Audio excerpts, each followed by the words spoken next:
오늘도 레전드 채널을 방문해 주셔서 대단히 감사합니다. 시한통쾌 감동눈물 레전드 사연 바로 시작하겠습니다. 정말 저에게 믿기지 않는 일이 생겨서 이렇게 사연을 보내게 되었습니다. 저는 위로 오빠가 한 명 있어요. 오빠와 저는 아주 왼수 관계입니다. 정말 생각만 해도 치가 떨리고 혐오스러운 사람이에요. 엄마는 하나뿐인 우리 아들 거리며 여자인 저는 철저하게 차별했습니다. 찢어지게 가난해서 겨울에는 수도가 얼어 물도 안 나오고 여름만 되면은 장마 때문에 반지하가 물에 잠길 정도였지만 그 와중에도 엄마는 오빠 기죽지 말라고 친구들한테 돈까지 꿔가면서 최신 기계, 핸드폰 같은 걸 사줬어요. 당장 먹고 죽을 돈도 없는데 항상 우리 아들 1순위라면서 돈 탈탈 털어 오빠 명품 신발에 가방에. 정말 딸인 저는 어이가 없었지요. 항상 오빠 밥상 위에는 간장게장에 고기 반찬에 아주 오빠 밥상만 보면 부잣집이 따로 없었습니다. 현실은 까만 곰팡이 때문에 벽이 까만데 제가 오빠 밥상에 있는 간장게장을 조금이라도 먹으려고 하면 엄마는 야, 이게 미쳤나? 어디다 손을 대 어디다. 네 오빠 먹으라고 내가 사온 게장을 어디 손을 대고 있어. 미쳤어? 하면서 벅벅 소리 질렀어요. 엄마의 사랑을 듬뿍 받은 오빠가 공부라도 열심히 하면 몰라요.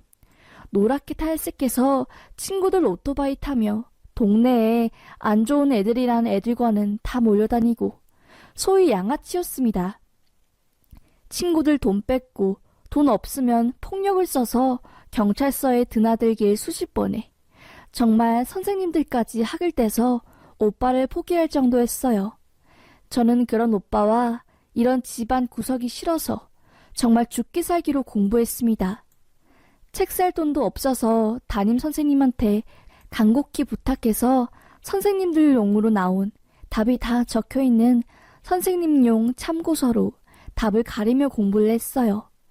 집에 곰팡이 냄새 때문에 코가 아플 지경이어서 휴지로 코를 틀어막고 공부를 하는데 고등학교 퇴학당해서 밖에서 매일 맴돌고 놀기만 하는 오빠가 갑자기 술에 잔뜩 취해서 제가 공부하는 방에 들어오더라고요. 오빠는 야, 네 주제에 공부는 무슨 공부야. 어디 여자가. 어차피 우리 집 가난해서 네 대학 붙어도 못 가. 그니까 꿈 깨. 어디 몸이나 대주면서 돈이나 벌어와. 허튼 생각하지 말고. 하면서 저를 막 발로 까고 두들겨 팼습니다.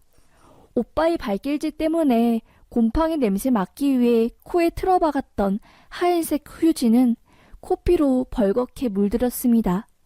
너무 억울하고 화가 나는 마음에 왜 그러는데 네가 그러고도 오빠야? 그렇게 엄마 사랑 지원 마음껏 받았으면 공부라도 열심히 해야 할 거 아니야. 왜 그따구로 인생을 사냐고 하면서 막 소리 질렀어요. 그러자 오빠의 발길질이 더 심해지고 제가 정신을 잃어갈 때쯤 엄마가 집에 들어온 겁니다. 엄마다, 난 이제 살았다. 하고 엄마, 오빠가 나 공부하는데 때린다고. 이거 봐, 코피나. 오빠 좀 말려봐. 하면서 울며 달려갔지만 엄마는 제 얼굴을 힐끔 보더니 오빠에게 무슨 일이냐고 묻더라고요. 오빠는 아니, 얘가 공부한다고 잘난 척하고 나한테 대들잖아. 그래서 예의교육 시킨 거지 뭐. 라고 하니 엄마는 오빠의 말만 듣고서 갑자기 제 뺨을 쳤습니다. 엄마는 엄마 없을 때 오빠 말 잘 들으라고 했지. 그러니까 코피가 난 거 아니야. 정말 내가 너 때문에 못 살아. 그러게 왜 쓸데없는 공부를 해서 나가서 돈이나 벌어올 것이지. 하며 저를 욕하더라고요. 그 길로 집에서 뛰쳐나갔습니다. 가출해야겠다 마음을 먹고 학교도 안 가고 그렇게 돈 한 푼 없이 몇 날 며칠을 밖에서 맴돌고 노숙했어요.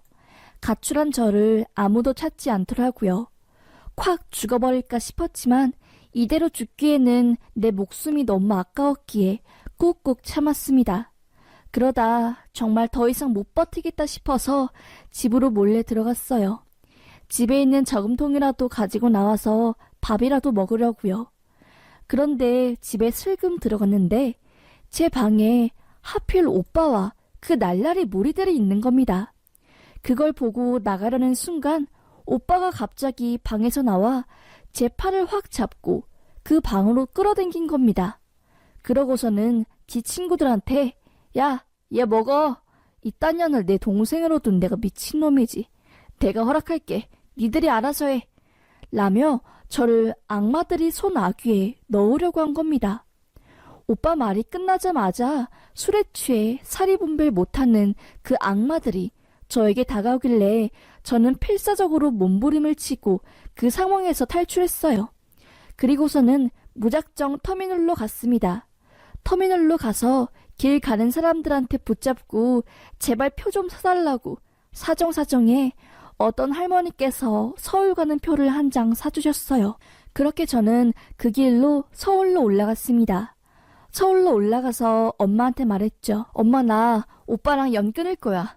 오빠가 나한테 어떤 짓 하려고 한 줄 알아? 엄마도 너무하지. 아들이 뭐라고 나만 차별하고. 나 그냥 고등학교도 검정고시로 통과할 거니까 그렇게 알아. 나 절대 찾지 마.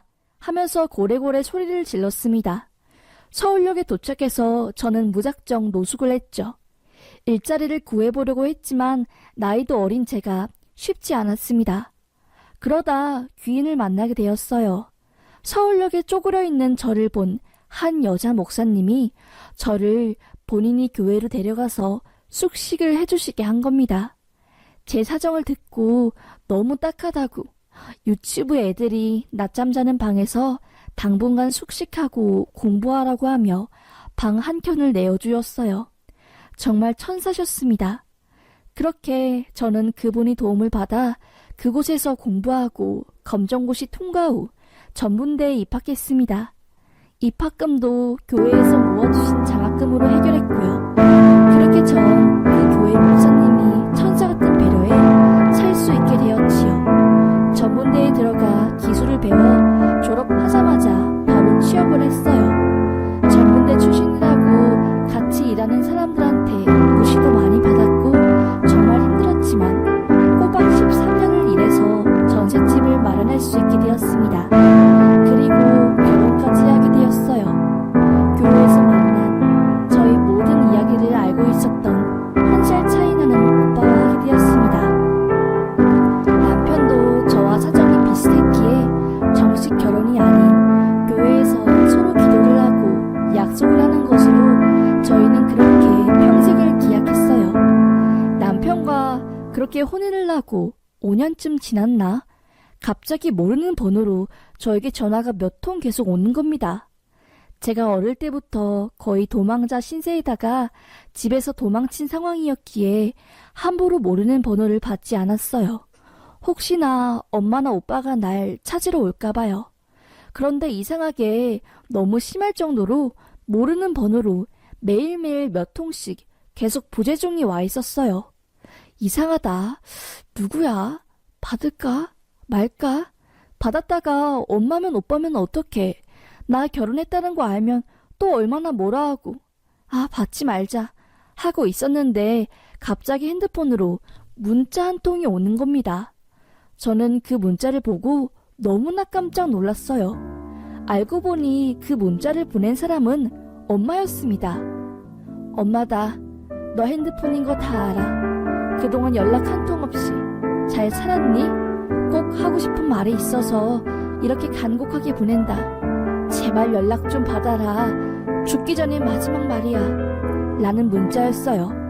죽기 전에 마지막 말이라니. 순간적으로 불안해지면서 엄마가 안 좋은 선택을 하려고 하는 건가?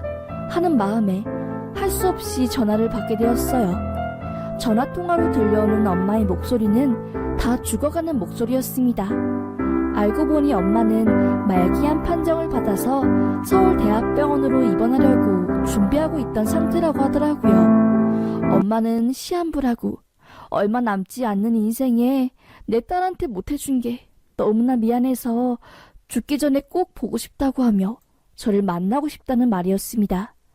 서울대학병원 가기 전에 하루 잘 곳이 필요한데 딸 집에서 딱 하룻밤만 자면 안 되겠냐는 제안이었어요. 저는 안 된다고 숙소 잡아줄 테니 거기서 주무시라고 하며 냉정하게 대했습니다. 말기 암이든 뭐든 솔직히 엄마가 아프다는데 그냥 별 생각 안 들었어요. 제가 그렇게 냉정하게 말하자 엄마는 엉엉 울며 다 내 탓이라고, 네 오빠 잘못 키워서 너한테 상처만 준 이 애미 탓이라고 하며 펑펑 울며 사죄를 하는데 그거에 제가 또 잠깐 흔들리더라고요. 그렇게 할 수 없이 엄마를 1박 2일로 저희 집에서 주무시게 했습니다. 남편한테 상황을 말하고 엄마를 모셔왔어요. 남편과 저 모두 오전에 회사를 비울 수 없었기에 엄마는 오전에 혼자 집에 있고 오후에 제가 집에 오면 남편 차를 타고 엄마 병원에 데려다 주는 걸로 그렇게 하기로 했어요. 그렇게 엄마를 집에 혼자 두고 출근한 뒤 오후에 상사에게 사정사정해 오후 반차를 내고 집에 왔는데 집안이 완전 쑥대밭이 된 겁니다. 집에 있어야 할 엄마는 안 보이고 온 집안 서랍이 다 나와 있고 정말 옷이란 옷은 전부 다 튀어나와 있었어요. 심지어 냉장고 문도 활짝 열려져 있었습니다. 집에 있던 남편의 노트북과 제가 10년 넘게 취미로 모았던 액세서리, 도금된 귀걸이에 몇 개 안 되는 귀중품들까지 전부 탈탈 털려 있는 겁니다. 순간 너무 벙쪘어요. 이게 뭐지? 엄마 어디 있는 거지? 하고 엄마에게 전화를 걸었는데 아니, 없는 번호로 뜬 겁니다. 안 되겠다. 경찰 불러야겠다. 하고 경찰에 도둑이 들었고 엄마가 실종된 것 같다고, 납치당한 거면 어떡하냐고 엉엉 울며 그렇게 수사관을 기다리고 있던 중 갑자기 집에 설치했던 홈카메라가 생각이 난 겁니다. 남편이 화상영어회화 공부한다고 홈카메라를 샀는데 사놓고 공부를 안 해서 홈 CCTV로 썼거든요. 제가 10년 정도 키운 고양이가 집에 있어서 고양이가 뭐 하는지 관찰할 겸사겸사 해서요. 다행히 홈 CCTV 안 가져갔더라고요.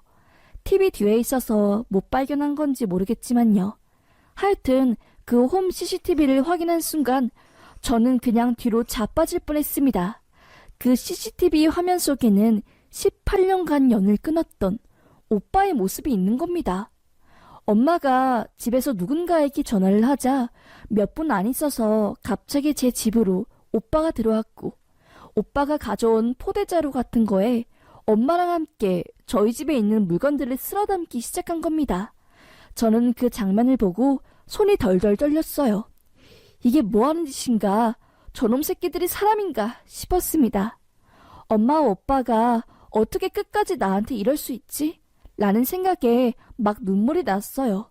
형사님이 와서 상황을 파악하고 저는 홈 CCTV를 넘겨주었어요. 그리고 난 뒤 더 충격적인 사실을 알게 되었습니다. 형사님이 저희 엄마와 오빠 신원조회를 한 결과 엄마와 오빠는 제가 가출한 18년 전부터 사기 행세, 도둑질을 둘이서 하고 다닌 거예요. 엄마가 망을 보고 오빠가 빈집을 털고 그러다가 한 번 크게 걸려서 오빠는 깜빵에 가고 엄마는 집행유예 받고 오빠가 깜빵에 나와서 또 도둑질, 사기질 등등 모자 사기단으로 살다가 한계에 다다랐는지 하다하다 천륜을 저버리고 저에게 하나뿐인 딸에게, 연을 끊은 딸에게까지 전화해 제 집을 턴 겁니다. 18년간 연 끊은 딸에게 접근하려고 서울에 있는 대학병원 가야 한다. 말기 암이라 시한부 인생이다. 뭐다 하며 온갖 거짓말은 다 쳤더니 알고 보니 그것도 전부 새빨간 거짓말. 정말 소름이 끼칠 정도였습니다. 그리고 오빠는 이미 수억 원대 사기 혐의로 수배가 걸린 상황이라고 하더라고요. 수배 걸려서 돈 벌 길이 막히니 아들을 신처럼 모시는 우리 엄마는 딸이 뒤통수를 쳐서라도 아들을 살리려고 저희 집까지 턴 거였지요. 저는 그 순간 생각했습니다. 정말 낳아줬다고 해서 엄마는 아니다. 나에게 엄마란 이름을 듣기만 해도 치가 떨리고 온몸에서 열이 올라오는 그런 암 같은 존재다. 절대 악마 같은 아주 극악한 오빠놈과 아들을 위해서라면 딸의 살림살이로 몽땅 털어가는 최악의 엄마를 절대 용서하지 않으리라.